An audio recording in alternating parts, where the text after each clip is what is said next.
side left. When you've got a side that's building like you had at the time and playing good football, this was pleasing on the eye. Yeah. Apart from the hard reputation, the football was, there's no denying it was super stuff to watch. But at the end of the day, you've got to come home with a trophy to show for that. You went close in the mid-60s, and then by the back end of the 60s, things have really launched here. I'm thinking of the League Cup in particular, that final against Arsenal at Wembley, which was sort of the launching pad, wasn't it, in terms of silverware? Well, that was the launching pad for the football club in general, because it was the first major trophy the club had ever won, and it was a major trophy then. And that set the ball rolling. I mean, it was quite a short period of time, really. If they come up, 63, and then, trying to compete against the big boys. And at the end of the day, come 1967, 68, the so-called big teams at the particular time, the bigger clubs, if you want a better word, the Liverpools and Manchester United and the Arsenals, they used to fear playing us. I think there was about a 10-year period.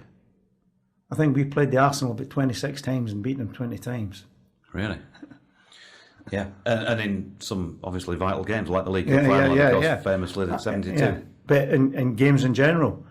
So very quickly, Leeds became a powerhouse in the game, really. And that was all down to Don and his staff. And obviously, like anything, you're only as good as the equipment you're working with. And Don had good equipment to work with. Pretty good, yeah. So the League Cup, you played in, I think, just about all the rounds, as well as the final that year, the Fairs Cup as well. What was that like? I mean, for a young lad from Glasgow coming down to Leeds and then dipping his toe into Europe, but was it exotic? The only thing about that, Jonathan, that's what I came to Leeds for. I didn't come to Leeds to play in second division games. I played to Leeds, to play in the biggest games you could possibly play in, and that was probably going back to my youth. I mean, like when I was younger, the history of Celtic football. Celtic won one of the biggest competitions in Britain. When there was the Coronation Cups and the Empire Exhibition, Celtic won them all, and European Cup as well. So, I grew up watching a team that was winning, a winning team, and when I came to our football club, Leeds United, they became a winning football team very quickly. So it wasn't a hard transition to make for, and when I played as a schoolboy, I played at the highest level I could as a schoolboy. And then I played for the Scottish under-23s when I was 18. And it was under-23s then, it wasn't under-21s, it was under-23s. So, without being cocky or overconfident in your ability, you've got to have that faith in it. And, that's why, playing in big games is what I came to Leeds United for. So, obviously, things move on eventually in the 70s to play the AC Milans, to win the Fairs Cup again, to play in the European Cup final on that infamous night. But talk to me about those early European days. What were they like, the European nights? What memories have you got of those the first Fairs Cup win, for example? Yeah, they were terrific nights. I mean, when you're playing against, even you back to the 60s, late 60s, the Hungarians were still a strong nation, People like Benny and Florian Albert, they were terrific players. And, you're playing against UPS Doza, who were a top team, and Ferencváros, you're playing against a lot of great players. And it was something, I think, that made the club go forward very quickly. The better teams you play against, the more confident you become. You realise you can compete with the best teams in Europe. And then it becomes a little bit easier to compete. It was never easy, but you're more confident when you're playing against the top sides in England as well. So the build up to the games, I mean, as everybody knows, Don was a stickler for, watching teams, and we used to all get a dozier on the teams and who you played against and their individual strengths. And I mean, funny enough, at that particular time, people outside the city of Leeds sort of mocked at a bit. And look at the game now. there's so many analysts going to games and watching, and Don was way ahead of his time for things like that. I was going to ask you about the dossiers because, in actual fact, there's going to be an evening later on this year where I've got Dave Cocker coming along, Yes. son of Les, as you know, and he said, "Would you like me to bring some of Don's dossiers along?" So I'm going to get to see these firsthand. But before I do, maybe for our viewers, you can tell us a bit more about what sort of stuff they would say. Well, did you get individual players that you'd be matching up against? Yeah, we'd get a dossier each, Yeah. and we'd sit and you'd look at it. Say right back, central midfield, central defenders. In the opinion of, say, like Sidone and Maurice Lindley, they were the people that would usually go to the games, you know, because we'd be busy playing probably at the same time. I mean, we played basically at weekends and midweek, you know, every year for 10 years because we're in the latter stages in major competitions. So Maurice and Sid would go and they'd come back and they would drop the dossiers and what they thought, and Don would go through them, and you'd get one and you'd be looking at it. And funny enough, I think it backfired a little bit with Don, because when he went with England, because the players that he went with and joined in hadn't been used to that, and I don't think they really took to it. There's one or two did, you know, there's one or two players that I've spoke to that thought Don was terrific, but in general, it just never happened for them, because that wasn't the way they were brought up. So let's be specific then. If you were playing, I don't know, I don't even know if you ever matched up against him, but let's say somebody like Tommy Smith, right back for Liverpool. You know, would it be saying Tommy will kick you up in the air as soon as look at you, sort of thing, or what? You know, would it tell you how he would deal with the ball? Tell you his strengths and his weaknesses.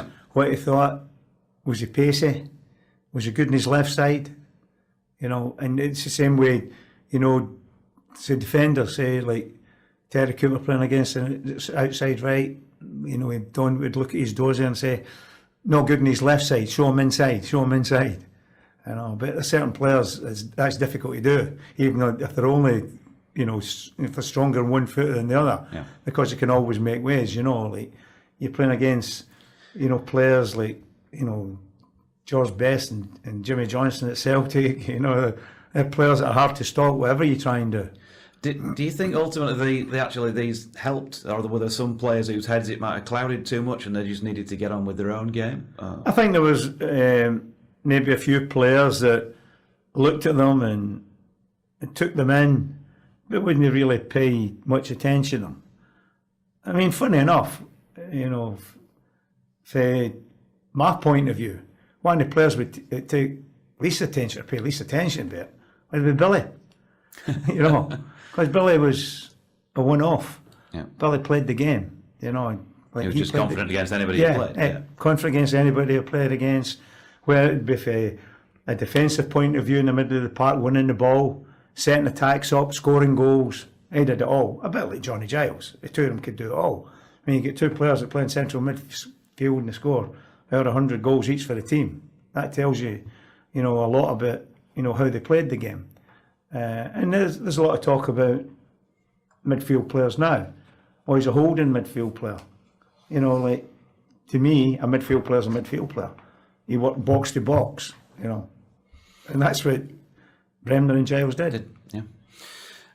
You are listening, by the way, to Sporting Lives, one of a series of podcasts. Today, my guest is Eddie Gray. I'd like to thank Ian Holding of Independent Content Services at this point for his assistance in putting this together, along with Julian Barnes. You can follow me on Twitter at Jonathan Doidge to pick up any future episodes that are coming out. You can make suggestions on Twitter about guests you might like to see or hear from, or email me on jd@jonathandoidge.com. So back with Eddie, we're going through the Leeds United years, of course.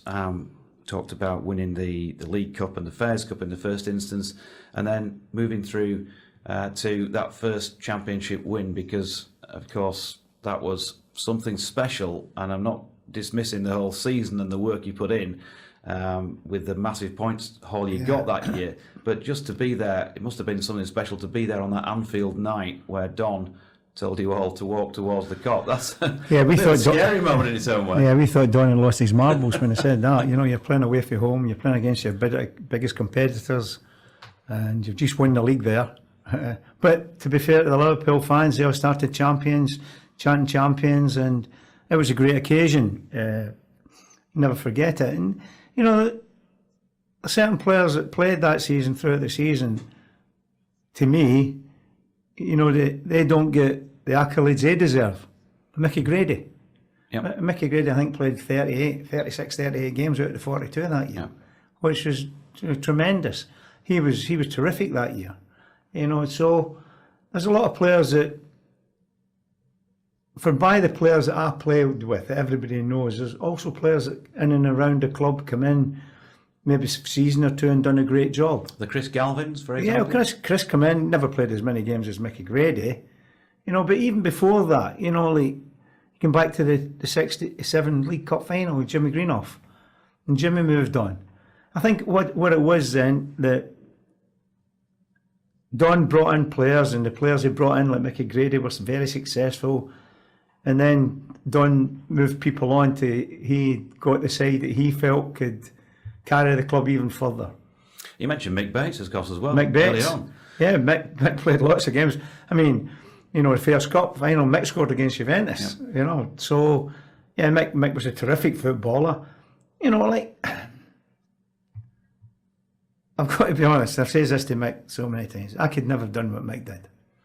I could have never been seen and understudy. Should he have gone somewhere else, and would he have been in my mind, yes, because he was a top player, he was a top midfield player. You know, he proved that when he played at Leeds. But that was Mick's mentality. Mick was happy. I think Mick always felt that he was never going to get in midfield on a regular basis in front of Billy or Johnny or even myself if I played there. And that's no disrespect to him. I just think that Mick should have had a little bit more ambition for himself. Yeah. You know, he loved the club.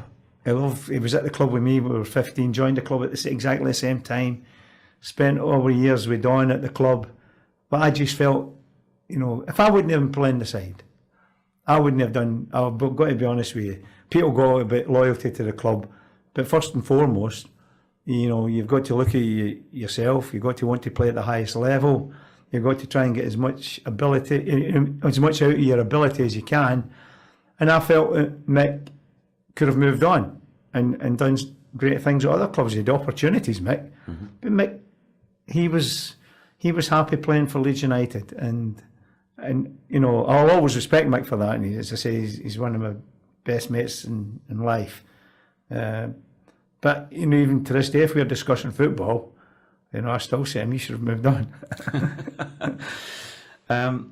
So let's go into the FA Cup winning year. Yes. If we can skip to that. 72, still the only time that the club's lifted the cup, despite several attempts. Sunderland the year after being won. Well, Chelsea before. I mean, we should have won the FA Cup, there's no doubt. At least 3 times, you know, the games we played. But winning the Centenary Cup final against the Arsenal, who are always been one of the top clubs and classiest clubs in the whole country, was a great occasion. Great header for Ireland, you know, good move. Mick Jones getting injured and his arm going. All led to the excitement and the drama of winning the FA Cup. I mean, it wasn't very good for Mick, but people will never forget that. You know, Mick getting helped up, Norman helping them up, and we mentioned Chelsea briefly there. I mean, remiss of me not to mention that in more detail, because of course you know, at Wembley in the draw. One of the great individual Wembley performances. Yeah, but the disappointing thing for me, although, you know, I've got a beautiful trophy at home, the Man of the Match trophy, which is a wonderful trophy of the Twin Towers, was a disappointment in not winning an FA Cup. You know, going back to what I said earlier, you know, you come to a football club and your aim is, first of all, to get into the team, and secondly, to win things. We never won the FA Cup that year. We should have won it. And ironically, the player I played against at Wembley, he scores the winner, David Webb. Yeah. But they switched David Webb to central defender then, and put Ron Chopper Harris to mark me. And I knew what Ron was going to do. You know, many years later, not that long ago, about 7 or 8 years ago, I met him at golf in St Melly, and they come up and they tapped me on the shoulder and they asked me for his studs back. You know, I just burst out laughing. You know, so that was how football was played in those days. So, but we should have won the FA Cup in '70.